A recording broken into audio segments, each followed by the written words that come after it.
Sweet for Angels by R.K.Narayan. Once there lived a man called Kali. Kali's home was a brick pole attached to a locked up deserted house in Raipuram. There were two fellow occupants also, Kuppan, the rickshaw puller, who used to drop from his work in the middle of the day, sometimes bringing in, just for display, relaxing on the back cushion of the rickshaw, and his drunken sailor wanting to return to the harbour. Kali's other companion was Pachai, who begged at bus stands pretending to be blind. None of these were having a family. He lived quite contentedly. All that he needed in a day was about a rupee, and that he earned by carrying bags of rice from a lorry to grain store at the market.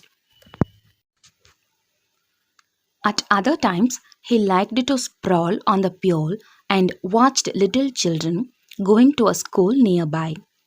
It filled him with delight. He often remarked to Pachai that how do these babies read so much? What is the use of wooden dummies like you and me? We cannot really count even our own earnings. He looked admiringly at the children, at their pencils, books, and slates, and often thought, I wish they had taught me how to use these. Even a tiny tot among them holds a pencil and writes so confidently. The children were unaware that there was a man who is worshipping them as he sometimes softly walked behind them and stood at the school gate, staring for into it. The hums coming from the yellow building was music to his ears.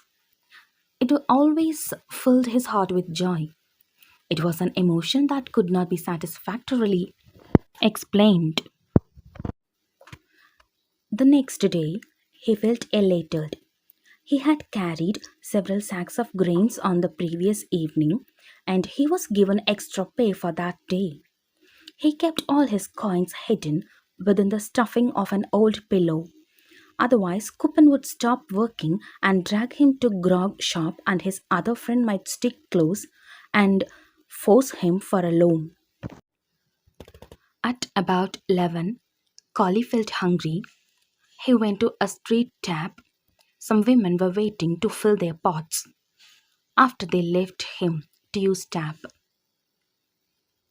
it was great he had a bath and got fresh up and watched all the pedestrians moving around until the water was ceased.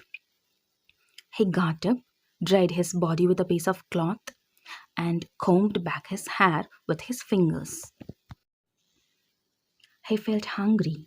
He smelled a delicious flavor of biryani in the air.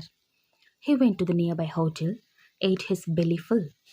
He returned to his pure and slept instantly. He opened his eyes at about 4 o'clock in the afternoon. He got down from the pure and walked along till he came to a coffee hotel on the main road.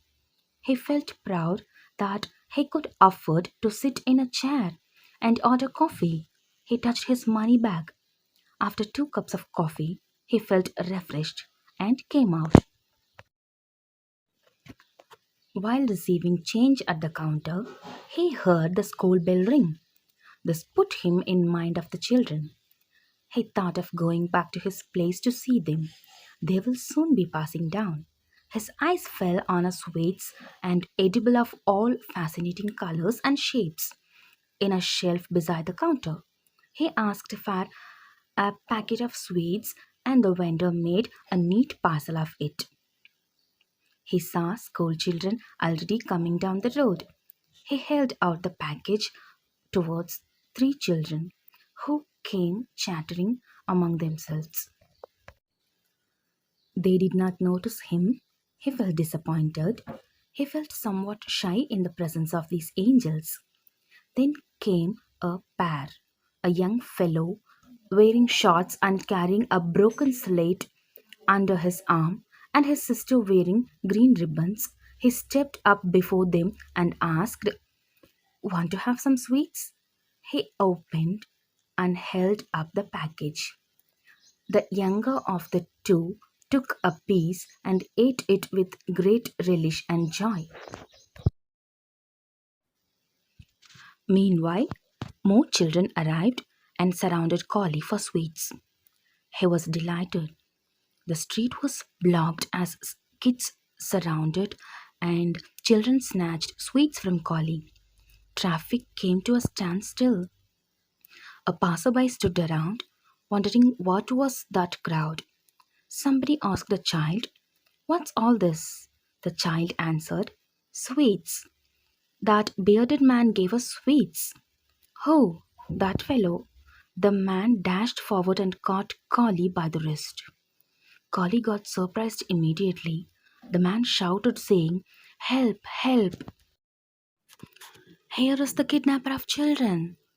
Soon a big crowd came, and various persons held up the children and asked excitedly, "Did he give you sweets? Oh, why did you accept? Don't you know what is happening? You know, 5 children are missing in a school, and 10 children have died of poison sweets in our street. I saw with my own eyes children dying on the roadside." Over this, another shouted, "It is a regular gang. They are from the Himalayas. It is a monstrous sect. Every member of it has vowed to sacrifice 100 children. See how he looks. He is not of these parts." The children gazed on Collie from a distance and moved back. "Oh, how frightful he looks with his beard."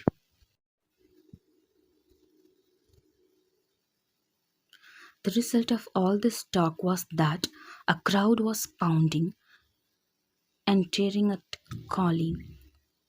The more he resisted, the more violent they grew. They chased him from place to place. The whole city seemed to be after him now. They pushed him down and sat on his chest. He tried to ask, "What have I done?"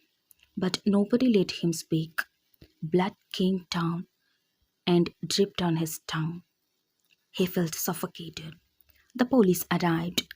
They had to struggle their way through the crowd and get at Collie only by the use of their batons. 2 weeks later, Kupan and the blind beggar stood beside Collie's bed in a hospital. When the nurse moved away, Kupan leant over and whispered, "You can come back to our old Pure, and people won't hurt you anymore because they will think you are someone else." The doctor shaved off your beard and every hair on your head. "Did you know it?" The blind man added. "You will be all right soon, but hereafter leave children alone. What have you to do with them?" Through the gaps in the bandage swathing his head, Collie's eyes twinkled as he murmured, "Hereafter I will turn and run, as if a tiger chased me, if I see the tiniest dot ahead of me in a street." Meanwhile, a kid approached and offered him sweets, saying, "Uncle, please accept my sweets. It's my birthday." Here the story ends. Thank you.